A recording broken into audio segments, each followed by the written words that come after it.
Hello, good afternoon, everybody. Namaskar. Kemcho. That's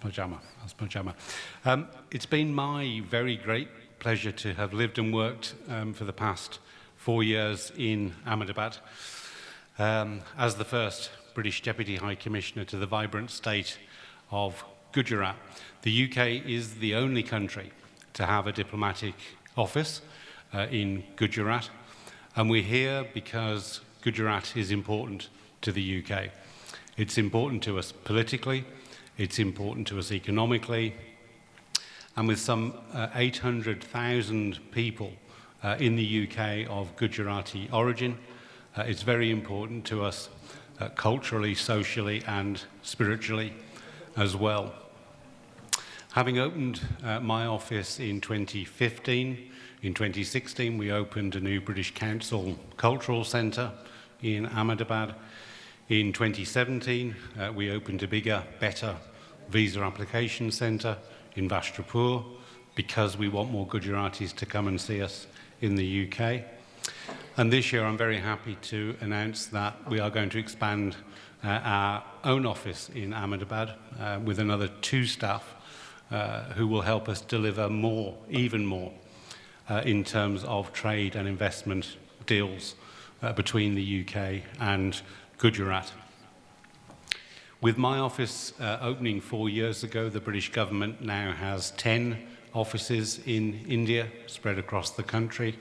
We employ almost 1,000 people in our network, and we have more staff and more offices in India than in any other country anywhere in the world, including the US and including China. And I hope that gives you a feel for just how important we see the relationship between the UK and India going forward. What do we do with all those people in India? So 3 things mostly. The first is that we work on mutual global security and defence issues. The second is that we work on promoting trade and investment between the UK and India. And the third thing is what Prime Minister Modi refers to as developing the living bridge that exists between our 2 countries. We have a very long historic relationship with India, obviously. Most of it good, some of it not so good, but most of it good. But we can't rely on that historical relationship forever. We need to think about the next generation of relationships between our 2 countries. And that's why I spend an awful lot of my time going out talking to young people in Gujarat and Rajasthan to identify the next series of relationships which will take our wider relationship further forward in the future. The trade and investment agenda for me in Gujarat is the most important thing that I do. I spend about 70% of my time trying to promote trade and investment between us. Last year we helped British companies to export over £300 million worth of new goods and services to Gujarat. We helped 7 Gujarati companies to set up offices in the UK, and we helped 5 British companies to set up their offices or their operations in Gujarat. And next month I'll be going to the opening of a new factory, a new manufacturing facility just outside of Ahmedabad from a British aerospace company who will be creating 700 jobs in the state, and those jobs will all be highly skilled advanced engineering jobs making aircraft components. That's the level of engagement that we have already in Gujarat with the extra staff that we'll be getting this year. We'll be doing even more on trade and investment. And it's really, the main reason that I come to Rajkot so often. It's good to be back here. I think this is my 8th visit to Rajkot, and I spend a lot of time here talking to your advanced engineering companies to see the fantastic work that they're doing, which is absolutely world-class standard. And Rajkot has so many of those companies. It's always a pleasure to come here and see a new company. We can always do some business together. The UK is very strong in advanced engineering, and the links between Rajkot and the UK are good and can always be developed further. In wider terms of trade and investment, our relationship, the bilateral trade and investment relationship, is really strong and is growing every year. Last year, our bilateral trade was worth £19 billion, and that was up 19% on the year before. UK exports to India grew by 32%, totaling about £7.6 billion. And that was the fourth successive quarter where they'd registered double-digit growth. There are 800 UK companies active in India, and they create 1 in every 20 jobs in the formal sector and employ over 800,000 people in their Indian offices. Since 2010, we've been the largest G20 investor in India, and India invests more in the UK than it does in the whole of the rest of the EU combined. There are 800 Indian companies active in the UK, employing about 110,000 people, over 30,000, interestingly, in the digital and tech economy. British companies here turn over about £80 billion a year. They make about £10 billion a year in profits, and most of those profits are then reinvested back into India.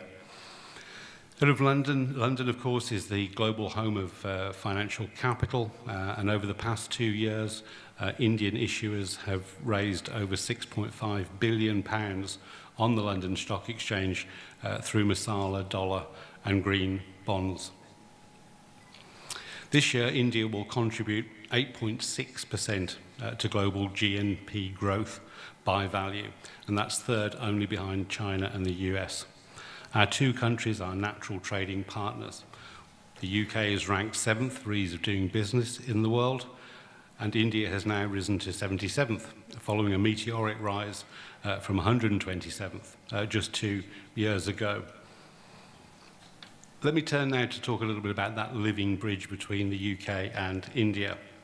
That was a term that was originally coined by Prime Minister Modi in 2015, and it refers to the flow of people, ideas and culture between our 2 nations.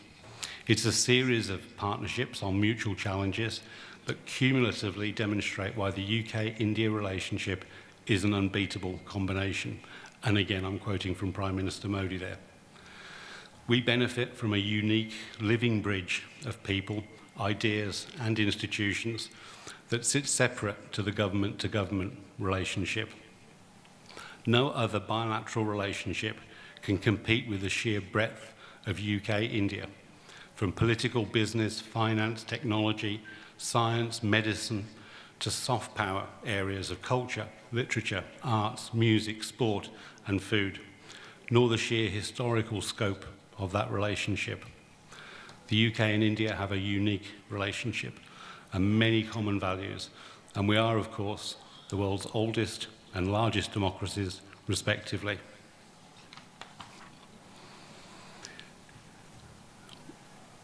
Also, as part of our Living Bridge agenda, we spend a significant amount of our resource here on promoting improvements to the lives of women and girls.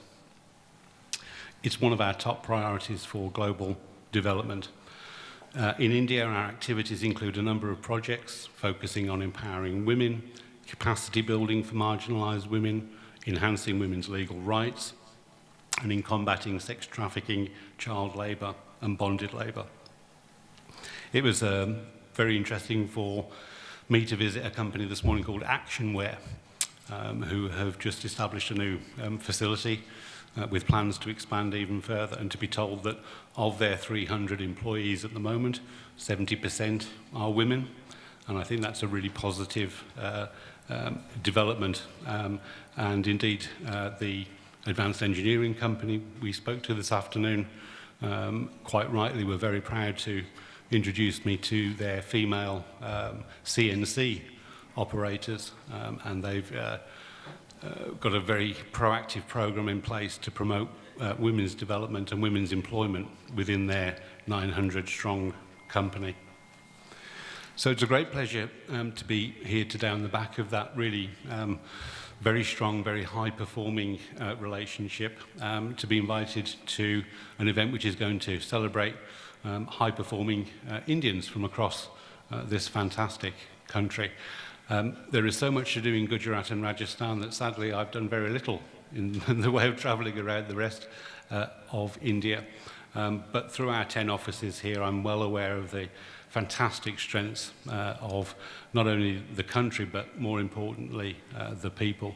I leave India next month after 4 years here to be replaced by another Deputy High Commissioner with a feeling of great sadness. It's been a very enjoyable, very fruitful, very positive 4 years for me here in India, and also for my wife and my family who visited several times. So it's great to be here at a very prestigious event like this evening, to start to recognise some of the fantastic work that individuals in this room and teams in this room have done. I'm very much looking forward to the evening. I'll be here throughout the evening, and if anybody would like to come up and ask me some questions, not about visas, but if somebody would like to ask me any questions, please feel free to do so. That's why we're here. It would be great to meet you and to talk to you. So thank you very much for your time and your patience, and for listening to me. I hope you have a very enjoyable evening. Thank you.